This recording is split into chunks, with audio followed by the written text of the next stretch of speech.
बाबूराव डोंगरे उच्च शिक्षित, साहित्य, वाङ्मय, सामाजिक, राजकीय, कामगार, कृषी मजूर या विषयातील जाणते, शिक्षण तज्ज्ञ आदी पैलू असणारे बाबूराव डोंगरे यांनी प्रचारकी जीवनाचा प्रारंभ ओरिसापासून केला.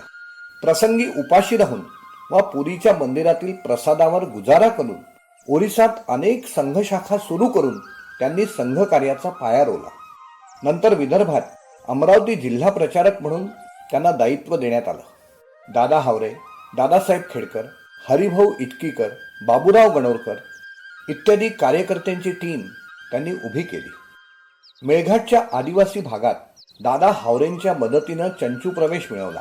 परिणामतः धर्म परिवर्तनाला बराचसा आळा बसला आणि 1947 मध्ये अकोल्याच्या विदर्भातील महाशिबिरात मेळघाटातून 50चे वर पूर्ण गणवेशधारी स्वयंसेवक त्यांनी उपस्थित केले.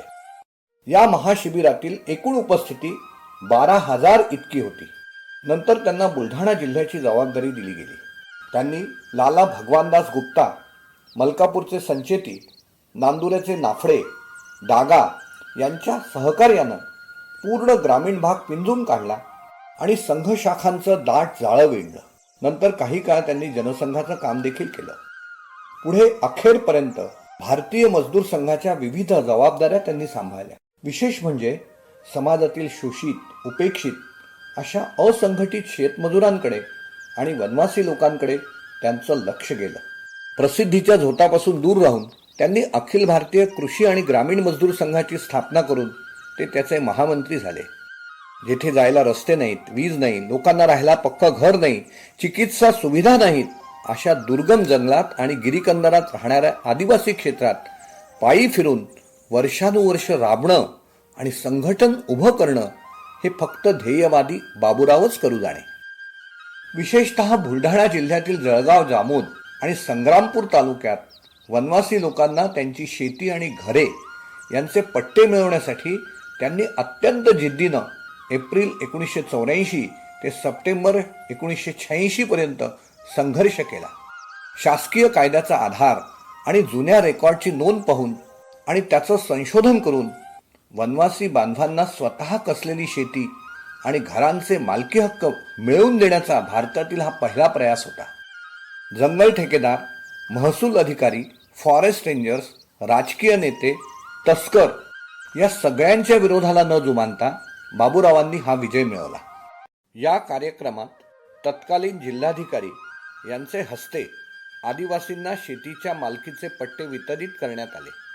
विशेष म्हणजे या कार्यक्रमाच्या अध्यक्षस्थानी तत्कालीन विदर्भ प्रांत संघचालक श्री भगवानदासजी गुप्त हे उपस्थित होते.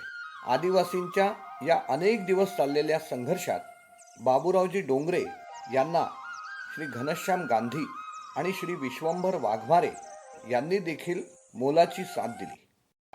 त्यांचा पोशाख म्हणजे दुटांगी धोतर, सदरा, कोट आणि काळी पृष्ठाची टोपी, पायात वहाण. संघाचे प्रचारक असतानाच त्यांनी मराठीत MA केलं. बसनं प्रवास करताना ते अभ्यास करत. तरीही MAला प्रथम क्रमांक त्यांनी मिळवला. वकिलीची सनद असून अर्थार्जनासाठी त्यांनी वकिली कधीही केली नाही. बुलढाण्यातील त्यांचं घर म्हणजे एक आश्रमच. जुजबी सामान, स्वयंपाकाची भांडी, मोडका तोडका पलंग, टेबल खुर्ची, बस एवढंच सामान त्यांच्या या घरात होतं. विहिरीच्या पाण्यानं स्नान आणि हातानं स्वयंपाक असं त्यांचं जीवन होतं. ते आजन्म ब्रह्मचारी होते. ते एक सिद्धहस्त लेखक देखील होते. संघबंदीपूर्वी अकोल्याहून प्रसिद्ध होणाऱ्या सुदर्शन या साप्ताहिकाचे ते संपादक होते. Indian agriculture labour, agony and hope, वेद, नक्षलवादी चळवळीचा, खेतीहर मजदूर, समस्यावर निराकरण हे ग्रंथ त्यांच्या लेखणीच्या कर्तृत्वाचा परिचय करून देणारे आहेत. तसंच शैक्षणिक आणि सहकार क्षेत्रातील कार्यात त्यांनी आपला अमीट असा ठसा उमटवला. बुलढाण्यात प्रबोधन विद्यालय, आश्रमशाळा, समर्थ रामदास मंदिर आदी संस्था स्थापन करून संस्कार आणि राष्ट्रभावना जागृतीचं काम देखील त्यांनी केलं. 1975 ते 1981 पर्यंत नागपूर विश्वविद्यालयाच्या सिनेटमध्ये विदर्भातील कामगार संघटनांचे प्रतिनिधी या नात्यानं ते सभासद होते. 1978 मध्ये आंतरराष्ट्रीय श्रम संघटनेतर्फे इटली, स्वित्झर्लंड, युरोप या देशांचा त्यांनी अभ्यास दौरा केला. 1978 ते 1985 पर्यंत ग्रामीण असंघटित कामगार समितीचे भारत सरकारतर्फे नियुक्त सभासद ही जबाबदारी देखील त्यांनी यशस्वीपणे सांभाळली. अखेरच्या दिवसात स्वतः स्थापलेल्या सगळ्या संस्था भरभराटीला आणून त्यांनी पदत्याग केला आणि त्या सगळ्या संस्थांची जबाबदारी नव्या पिढीवर सोपवून स्वातंत्र्यवीर सावरकरांप्रमाणे त्यांनी प्रायोपवेशनाचा निर्धार केला.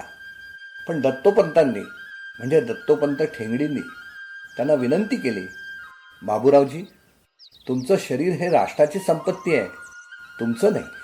बाबूरावांनी दत्तोपंतांच्या शब्दांना मान देऊन आपला निर्धार तोडला. पण त्यांच्या अतिश्रमानं जर्जर झालेल्या शरीराची साथ मात्र सुटली. अशा पत्थरातील पायांवरच आजचा संघ उभा आहे. स्वर्गीय बाबूराव डोंगरे यांना आमचा प्रणाम. उच्च शिक्षित शिक्षण तज्ञ, राष्ट्रभावना जनजागृती. उच्च शिक्षित शिक्षण तज्ञ, राष्ट्रभावना जनजागृती. सतत धगधगवीत ठेविला, सतत धगधगवीत ठेविला. संघ कार्य अक्षय यज्ञ. उच्च शिक्षित शिक्षण तज्ञ, राष्ट्रभावना जनजागृती. विणले शाखेचे दाट जाळे, विणले शाखेचे दाट जाळे. धर्म परिवर्तनास येथे ताळे. जमीन दिली हक्काची त्यांना, वनवासी झाले कृतज्ञ. उच्च शिक्षित शिक्षण तज्ञ, राष्ट्रभावना जनजागृती. सतत धगधगवीत ठेविला, संघ कार्य अक्षय यज्ञ. उच्च शिक्षित शिक्षण तज्ञ, राष्ट्रभावना जनजागृती.